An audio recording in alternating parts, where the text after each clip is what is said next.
This is Holly. Her family suffered from a barrage of financial setbacks. We were taking care of a friend's home after her father passed, and we had the intention of a rent-to-own, which was really good for us. We didn't have much resources otherwise, 2 weeks into April, they let us know that they had sold it privately, and it had already closed on, and we had till May 1st to get out. We ended up getting a storage and staying with friends for about a month in their trailer in one room with us, the dog, 2 cats, and 2 kids. We ended up getting a camper, and we were in a camper in a tent, all of us, with no water or bathroom facility, and we were still looking for a place to live, still couldn't find anything. And this is Misty and Dave, Vicentians who helped Holly. Well, we went to their house, which they were about to get evicted from. We had to identify what needs they needed to get out, where they needed to go from there, some goals. When we sat down with them the first time, we said, hey, this is a family that is, they're in desperate straits, but we do not have an answer. We can't even begin to do this one. It's just too big. Well, I think it was mostly the prayer. We pulled God into everything we do. It was completely overwhelming to step in and look at all the issues they were facing and all the dynamics that went into their case. You just step back and you have to let God work. What we did is we listened to them, but more importantly, we created an atmosphere where they listened to themselves. They heard themselves, what they were saying. We're in trouble. We don't know what to do. We don't know what the next step is. And we're desperately looking for someone to help us find that. They had gone to every agency and every community organization they could possibly connect with, and they had been unable to find that answer. What we did is we followed the St. Vincent de Paul layout in an interview where we asked them the basic questions about what's going on, what's your income, what are your obligations, and basically what is your problem right now as you see it. And they presented to us a clear picture that they didn't know what their goal was. They didn't know what that would be.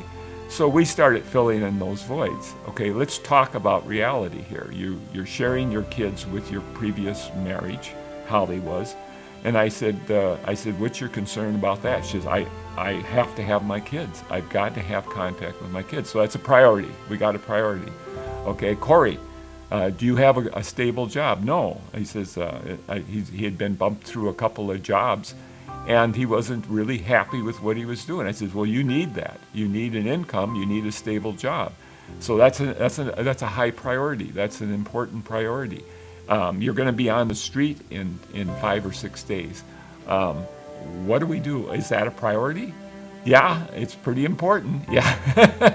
So instead of having one major priority, we actually had several major priorities. While working with Holly on the major goals, Dave and Misty also helped with other minor needs that could have derailed the process. Like an alternator, or with new tires, or just anything that was small, but if we needed it, they were right there to help. There was a few times that, we needed food because we were out of money and not sure what we were going to do. This is Elvina. She owns a trailer court that was wiped out by a tornado earlier this year. Well, I got a call from Elvina, finally. And Elvina says, Dave, tell me about this Holly. And I said, ooh, I got to put my name on her. I mean, because I know, there's been a lot of issues, so it was very challenging. And I told her, I said, there's a value in this. And I said, the value is Holly is at the bottom. She hasn't got any place to go but up. I said, Elvina, I think you can put good money on that. I think you can put good money on the fact that she is not interested in going back where she was. St. Vincent de Paul and David at St. Vincent de Paul helped with Holly, kind of reassured that she's doing a turnaround in her life and she's doing well.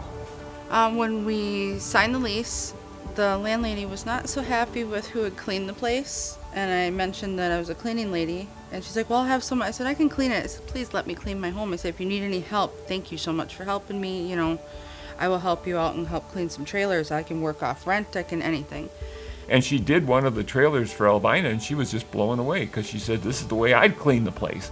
Well, I've cleaned a couple trailers for her now, and she loves how I clean, the fact that it's done, and it's done up to code, because I was cleaning a lot for places that had just been built, so I know how to clean up to code. She does very well. Yeah, she does very well with the cleaning. And to continue on, when between renters, I will have Holly doing the cleaning between the renters and touching, getting it up, getting it ready. The best part of the whole thing was we got everything into the house and went to pick up the boys, and pulling up, there's 2 bathrooms, there's 2 showers, we have room for a dining room table, here's our animals, and everything just, it felt like home again. It was nice. It was, after not having a solid home for a long time, or a roof over our heads, or running water, or using a bucket to use the bathroom, it was a really, really big thing. You don't realize what you've got until it's gone. Well, compared to a year ago when we were just at our wits' end, Dave came in, gave us some advice, gave us basically the push we needed to get our stuff in gear, and I couldn't be happier. Holly has generated a new business, H&H Cleaning, and I am absolutely convinced that she is going to be very successful just on that note alone. I love the systemic change approach. It's not just putting the Band-Aid on the problem, it is helping them reach other resources and solutions that will better their lives. The perfect example of this is Health and Human Services. I was having a conversation with one of the very, very experienced people up there. And we were talking about a family that we were trying to help. And I said, well, this is what I'm going to do. And I said, blah, blah, blah, blah, blah. And she goes, long pause, and she goes, Dave, she says, I work with rules, regulations. I have parameters. I have barriers that only allow me to do certain things.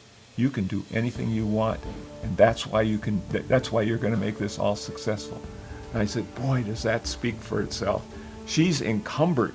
Here's this very powerful person who has resources, phenomenal resources at her disposal. She can do absolutely nothing for this family. Nothing. And in 5 minutes, I completely resolved this family's major immediate issues. And I did it by no rules, no regulations, and no obligations. I did it out of compassion and love. And that's the difference. And she said that. She said, you can do anything. You have no limits.